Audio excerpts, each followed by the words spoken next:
بسم اللہ الرحمن الرحیم۔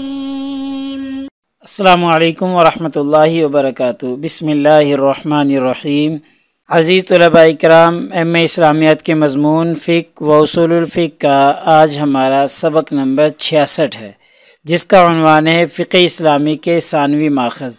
نیا سبق شروع کرنے سے پہلے ہم پچھلے سبق یعنی سبق نمبر 65 کا خلاصہ دیکھتے ہیں۔ پچھلے سبق میں ہم نے فقہ اسلامی کے ایک ماخذ یعنی شرائع ما قبلنا پر بات کی تھی، جس میں ہم نے شرائع ما قبلنا کا معنی اور مفہوم دیکھا تھا۔ اس کے بعد ہم نے پہلی شریعتوں کے حجت ہونے کے دلائل پر بات کی تھی، اور ہم نے قرآن مجید سے دلائل پیش کیے تھے اور کچھ دلائل احادیث مبارکہ سے پیش کیے تھے، جن سے یہ ثابت کرنے کی کوشش کی تھی کہ پہلی شریعتیں بھی ہمارے لیے حجت ہیں۔ پھر ایسے ہی ہم نے طریقہ کار پر بھی بات کی تھی کہ شرائع ما قبلنا سے استفادہ کرنے کا ایک جو خاص طریقہ ہے اس کو ہم نے تفصیلاً بیان کیا تھا، اور آخر میں ہم نے ممانعات والی روایات کا جواب بھی دیا تھا، یعنی وہ روایات جن سے یہ ثابت ہوتا ہے کہ پہلی شریعتیں ہمارے لیے حجت نہیں ہیں، تو ان روایات کا جواب ہم نے دیا تھا کہ ان روایات کا مفہوم اور معنی کیا ہے اور ان سے مراد کیا ہے۔ تو انشاءاللہ آج کے اس سبق میں ہم فقہ اسلامی کے ایک اور ماخذ یعنی عرف پر بات کریں گے۔ تو اس میں آج ہم دیکھیں گے عرف کی تعریف، عرف کا معنی اور مفہوم کیا ہے۔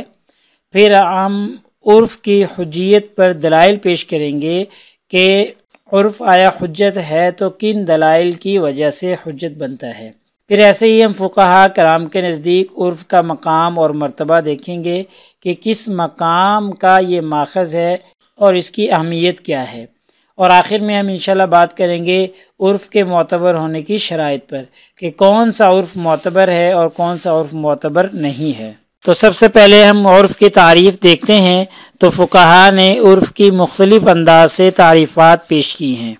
تو ان تعریفات میں سے پہلی تعریف یہ ہے کہ عادت جمہور قوم فی قول او عمل، یعنی قول یا عمل میں جمہور کی عادت کا نام عرف ہے۔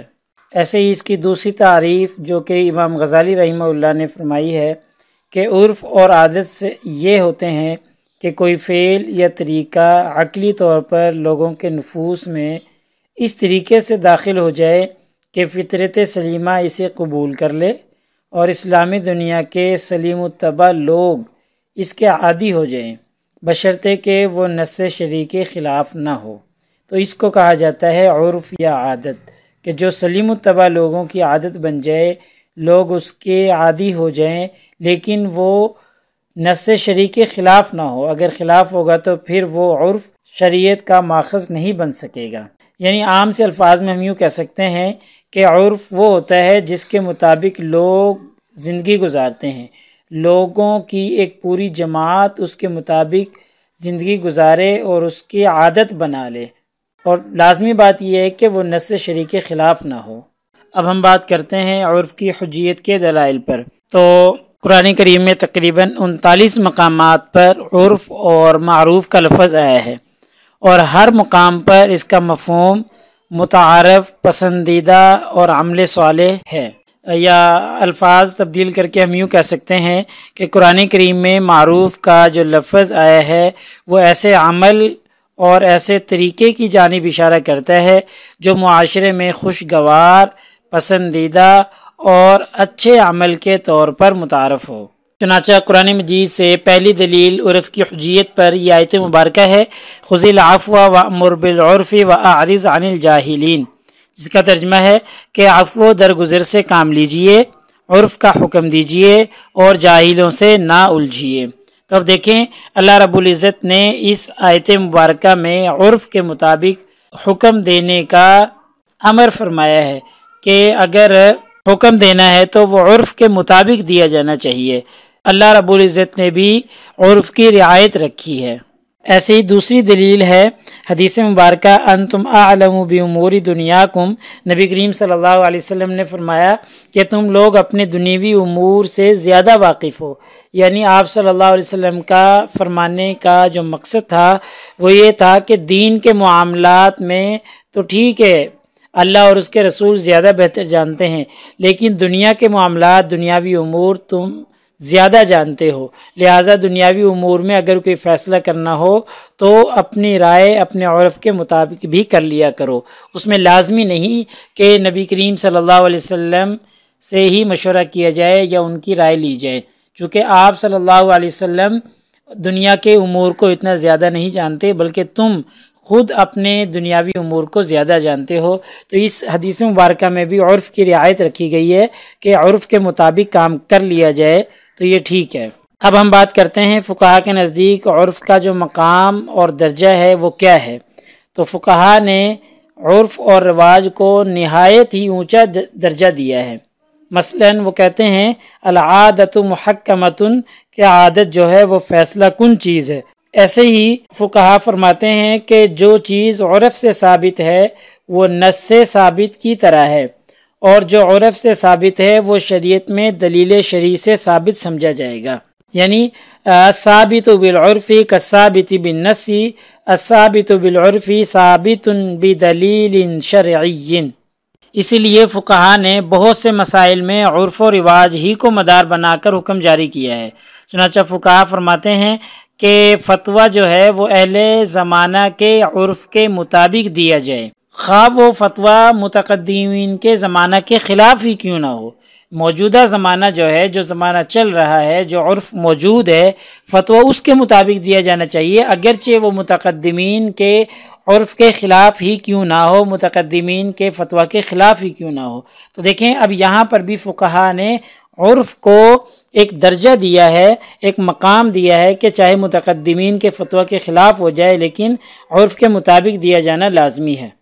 اب ہم عرف کے معتبر ہونے کی جو شرائط ہیں ان پر بات کرتے ہیں کہ کن شرائط کو مد نظر رکھا جائے تو عرف معتبر ہوگا اور عرف کا شریعت میں اعتبار کیا جائے گا، اس سے مسائل کا استنباط کیا جائے گا۔ تو اس کی پہلی شرط ہے کہ قرآن اور سنت کے خلاف نہ ہو، کہ عرف جو ہے وہ قرآن و سنت کے مخالف نہ ہو بلکہ ان کے موافق ہو، تو پھر عرف کو لیا جائے گا۔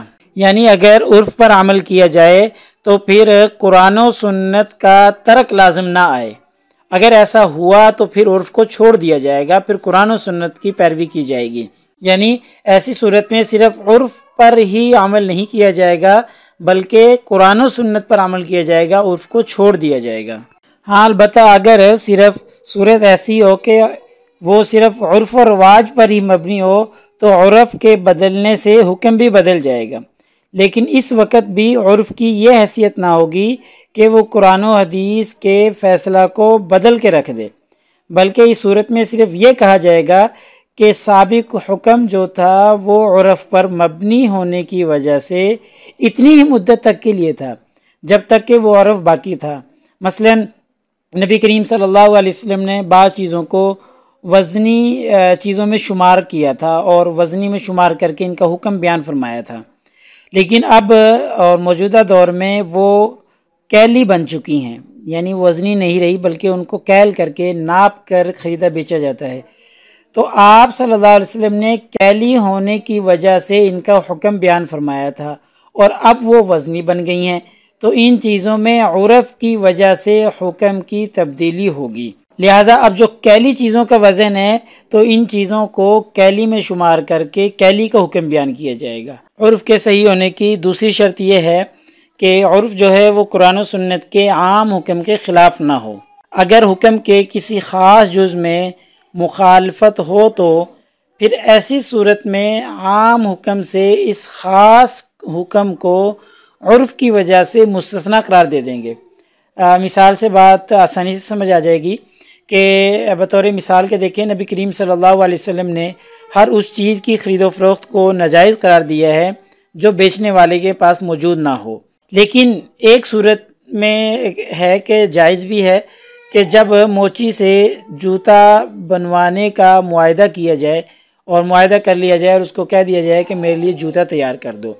اب موچی نے جوتے کو بیچ دیا لیکن ابھی موچی کے پاس جوتا بنا ہوا موجود نہیں، تو اب فقہا نے عرف کی بنا پر اس صورت کو جائز قرار دیا ہے۔ تو یہ خاص حکم کو جائز قرار دے دیا اور اس کی وجہ سے جو عمومی حکم ہے اس کو جائز قرار نہیں دیا کہ بھئی اب بیع جائز ہو جائے گی، جو چیز موجود نہ ہو اس کو خرید و فروخت ہو سکتی ہے، اب ایسا جائز نہیں ہے، بس صرف اس کی وجہ سے اس خاص کو مستثنا قرار دیا ہے۔ ایسی تیسری شرط عرف کے صحیح ہونے کی یہ ہے کہ اگر قیاسی حکم کے خلاف ہو، یعنی عرف اگر قیاس کی مخالفت کرے تو اس صورت میں قیاس کو چھوڑ کر عرف پر عمل کیا جائے گا، خواہ عرف خاص ہو یا عام ہو، یعنی کوئی بھی قسم ہو عرف کی، تو پھر قیاس کو چھوڑ کر عرف پر عمل کیا جائے گا۔ ایسے ہی چوتھی شرط یہ ہے کہ جو احکام محض عرف پر مبنی ہوں تو وہ عرف کے بدلنے سے ان کا حکم بھی بدل جائے گا، کیونکہ ان کی بقا صرف عرف کی بقا تک ہے، لہٰذا جب تک عرف باقی ہے تو تب تک وہ حکم بھی باقی رہے گا، عرف ختم ہو گیا یا عرف تبدیل ہو گیا تو وہ حکم بھی ختم ہو جائے گا۔ ایسے ہی ائمہ کا جو اختلاف ہے اس اختلاف میں بڑی حد تک عرف کو دخل حاصل ہے۔ دو ائمہ ہیں، ایک کا زمانہ کوئی اور ہے، دوسرے کا زمانہ کوئی اور ہے، تو ایک نے اپنے عرف کے مطابق فتویٰ دیا اور دوسرے نے اپنے عرف کے مطابق فتویٰ دیا، تو اس وجہ سے دونوں میں اختلاف ہو گیا۔ ایسے ہی جگہوں کا بھی فرق ہے، زمانہ تو ایک ہے لیکن علاقوں کا فرق ہے، تو ایک جگہ کا عرف کچھ تھا، دوسری جگہ کا عرف کچھ اور تھا۔ ایک جگہ بازار میں خرید و فروخت کرنے کا کوئی اور رواج تھا، دوسری جگہ بازار میں خرید و فروخت کا کوئی اور طریقہ تھا، تو ہر علاقے کے ائمہ اور فقہا نے اپنے اپنے رواج اور اپنے اپنے عرف کے مطابق فتاوی جات دیے، تو اس وجہ سے ان کے درمیان میں اختلاف واقع ہو گیا۔ اب ہم دیکھتے ہیں کہ جب بھی شریعت کا جو عرف ہے، شریعت کی جو اصطلاحات ہیں ان میں اور اہل زمانہ کا جو عرف ہے اس میں اختلاف ہو جائے، تعارض ہو جائے، تو پھر کس کے اوپر عمل کیا جائے گا؟ آیا عرف شرع پر عمل کیا جائے گا یا اس زمانہ کے لوگوں کے عرف کے مطابق فتویٰ دیا جائے گا؟ تو اس صورت میں حکم یہ ہے کہ جو اہل زمانہ کا عرف ہے اس کا اعتبار کیا جائے گا، عرف شرع کو چھوڑ دیا جائے گا، اس کو فالو نہیں کیا جائے گا، بلکہ جو اس زمانہ کا عرف چل رہا ہے اس کے مطابق فیصلہ کیا جائے گا۔ اس کی ایک مثال دیکھ لیں کہ شریعت کے اندر جو مچھلی کا گوشت ہے اس کو عرف شرع میں گوشت شمار کیا گیا ہے، جبکہ جو مچھلی کا گوشت ہے عرف کے اندر، اہل زمانہ کے عرف میں اس کو گوشت شمار نہیں کیا گیا۔ تو اب یہاں پر تعارض کی صورت دیکھیں کہ اگر کسی نے قسم کھائی کہ وہ گوشت نہیں کھائے گا اور پھر اس نے مچھلی کھا لی، تو پھر وہ قرآن مجید کے مطابق تو وہ حانث ہو گیا۔ کیونکہ قرآن کے مطابق تو مچھلی کا گوشت ہے، اللہ نے فرمایا ہے لِتَأْكُلُوا مِنْهُ لَحْمًا طَرِيًّا۔ اب دیکھیں لحمن طریہ اس کو مچھلی کے گوشت کو کہا گیا ہے، لحم کہا گیا ہے، لیکن عرف اہل زمانہ کے مطابق وہ حانث نہیں ہوگا۔ کیونکہ عرف میں مچھلی کے گوشت کو لحم میں شمار نہیں کیا گیا، لہٰذا وہ حانث نہیں ہوگا۔ تو یہاں پر دیکھیں تعارض کی صورت میں عرف اہل زمانہ پر عمل کیا گیا ہے، عرف شرع کو چھوڑ دیا گیا ہے۔ لہٰذا ہمارے آج کے اس سبق کا خلاصہ یہ بنتا ہے کہ آج کے اس سبق میں ہم نے عرف کی تعریف پڑھی ہے کہ عرف کسے کہا جاتا ہے، اور پھر اس کے بعد ہم نے عرف کی حجیت پر دلائل پیش کیے تھے۔ ایک دلیل قرآن مجید سے پیش کی تھی اور ایسے ہی ایک دلیل حدیث مبارکہ سے پیش کی تھی کہ جس سے معلوم ہوا تھا کہ عرف بھی حجت ہے اور عرف سے بھی مسائل کا استنباط کیا جا سکتا ہے۔ اس کے بعد پھر ہم نے فقہا کے نزدیک عرف کا مقام اور مرتبہ دیکھا تھا کہ فقہا نے عرف کو بہت اونچا درجہ دیا ہے، اور یہ عرف ہی ہے جس کی وجہ سے فقہا کے درمیان میں بہت سا اختلاف بھی واقع ہوا ہے۔ پھر اس کے بعد ہم نے عرف کے معتبر ہونے کی چند شرائط پڑھی تھی کہ کون سی شرائطیں جن کے اوپر عمل کرتے ہوئے عرف کو معتبر مانا جائے گا، اگر وہ شرائط نہ پائی جائیں تو پھر عرف کو معتبر نہیں مانا جا سکتا۔ پھر آخر میں ہم نے تعارض کی صورتیں ذکر کی تھی کہ اگر عرف شرع اور عرف اہل زمانہ کا تعارض ہو جائے تو پھر کس پر عمل کیا جائے گا؟ تو ایسی صورت میں عرف اہل زمانہ پر عمل کیا جائے گا۔ اور اگر پیپر میں پوچھے جانے والے سوالات سے متعلق گفتگو کریں تو وہی سوالات ہیں جو کہ ہم پچھلے اسباق میں بھی پڑھ چکے ہیں۔ تو اگلے سبق نمبر 67 میں انشاءاللہ فقہ اسلامی کے ثانوی ماخذ کا یہی سلسلہ جاری رہے گا، اور ہم ایک اور نئے ثانوی ماخذ پر تفصیلی گفتگو کریں گے۔ جزاکم اللہ خیر۔ السلام علیکم ورحمۃ اللہ وبرکاتہ۔ اللہ پاک آپ سب لوگوں کا حامی و ناصر ہو۔